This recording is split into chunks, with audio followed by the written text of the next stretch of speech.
News. All four America's Cup teams were out on the water this afternoon for their second to last chance for some practice racing. Team New Zealand will be sitting down right about now to debrief the day and work out what could be improved. And new technology is helping them make those small tweaks faster than ever. Abby Wilson explains.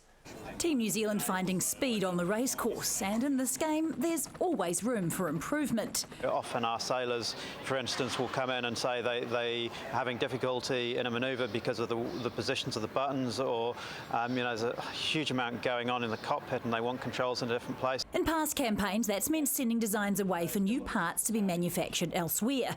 This time, they just walk into their team base foyer. This is a 3D printer. They're now able to print out whatever they want fast. It's around a 12-hour process, 10 to 12-hour process. It prints each piece in layers as thin as a piece of paper, converting a powder to a solid using liquid fusion and heat. Our engineers have worked in true partnership with them, and they literally learn together. They've taught us things about the machine that we've taken back to worldwide, and we've taught them things about how to use it on the boat. Many of the parts Team New Zealand is printing are small components, but some play important roles around key speed pieces like the foils. If you can print out the tooling for those and get them made really quickly, then it just means you can get through more iterations, which ultimately means you're going to have faster foils. Team UK were back on the water today after a week in the shed, where they've perhaps been making their own improvements and tweaks.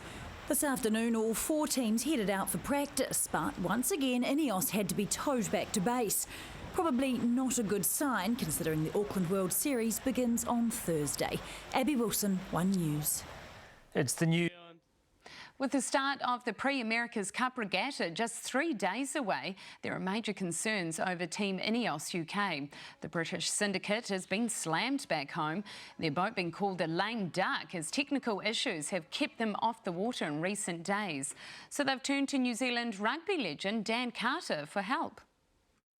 We just had a lot of questions to him around the culture within the All Blacks and how they work together, not only as the sort of starting 15, but the wider group. And a lot of those lessons translate over to us as a sailing team and then into the design group as well. Team UK take on American Magic in their first race, while Team New Zealand take on Luna Rossa.